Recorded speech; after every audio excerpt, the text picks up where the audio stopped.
A lot of people who are looking at the Disney-DeSantis fight definitely see DeSantis as fighting a losing battle. And part of that reason is that Disney has just been so powerful, not just in Florida, but globally for so long. I'm Kimberly Leonard. I'm a senior correspondent covering politics for Insider. The fight between Florida Governor Ron DeSantis and the Walt Disney World Company originates back to 2021. At the time, there was a bill that was being considered in the legislature that would have affected the way that LGBTQ topics are taught in public schools. It essentially said that schools could not offer instruction on gender identity or sexual orientation. And when Florida Governor Ron DeSantis signed it into law, the company said that they would work to repeal the bill. And in press releases, Disney was referring to the bill as the Don't Say Gay measure, which you'll often see is what is used in headlines.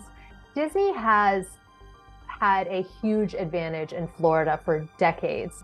They employ about 75,000 people, and they pay about $1.1 billion in taxes. On top of that, they bring in about $75 billion worth of economic impact. They've essentially been able to run their own government. Basically, if they have new rides or new plans, they don't have to run them by zoning commissions. And that not only saves them a lot of time, but it also has saved them a lot of money. Disney operated for years under what was known as the Reedy Creek Improvement District. Now, when the legislature, which backed Florida Governor Ron DeSantis, decided to strike back against Disney World, what they did was a whole other bill, which essentially allowed Florida Governor Ron DeSantis to appoint a whole new board to oversee the district that Disney lives in. And so that means he had some people put in positions of power who are political allies, who now get to make a lot of decisions about how Disney World is run, everything from taxes to regulations.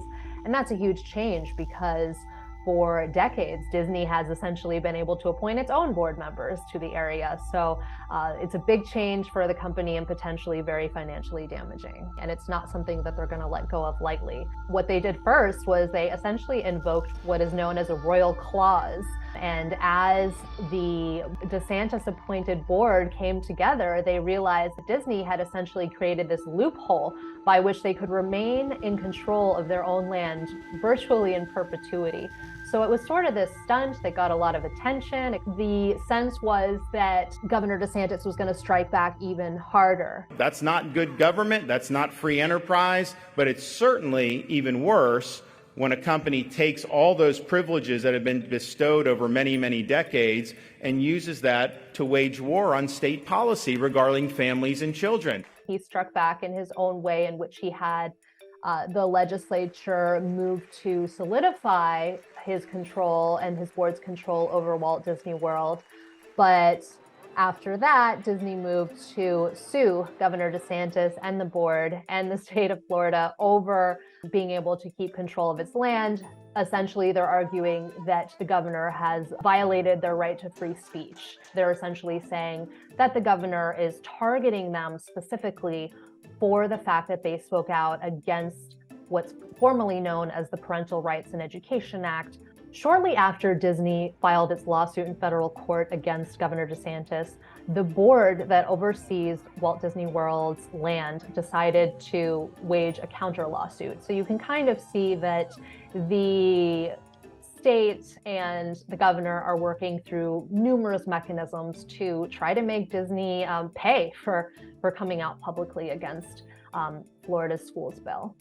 And it's actually given a lot of ammunition to Republicans who are running against him in the 2024 nomination contest. Having said that, there's a difference between whether this lawsuit and fight is good for Florida or whether it's good for Ron DeSantis specifically. Disney and its board is absolutely obsessed with its brand and with how it comes across to consumers.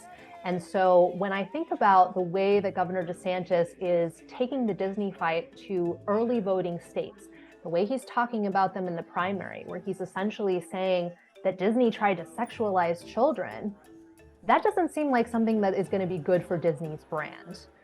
The DeSantis campaign recently held a closed-door event with donors in Miami.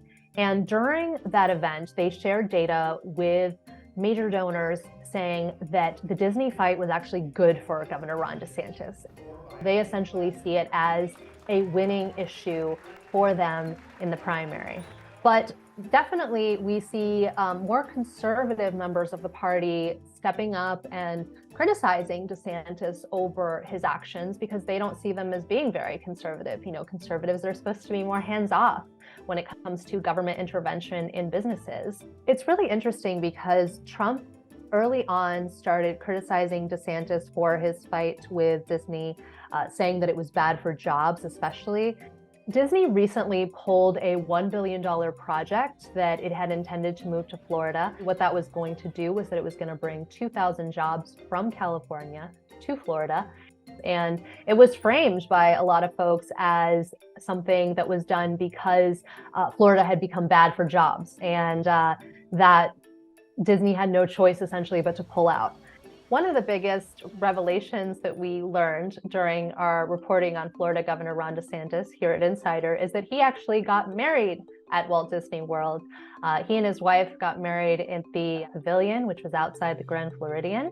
It's a chapel that's out there, and it was something that the whole Florida politics world didn't even know about until I stumbled upon it. So I thought that was pretty ironic.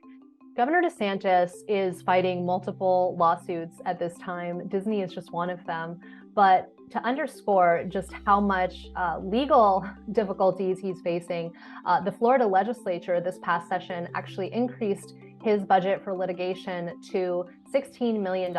And that's to fight everything from the Disney battle to lawsuits on diversity in schools and just a lot of different factors that he could be facing that the legislature seemed to acknowledge. I can tell you from listening into focus groups on this matter that it is something that a lot of Republican voters are thinking about and still trying to evaluate, you know, whether they see it as positive for the governor or whether they see it as a deal breaker.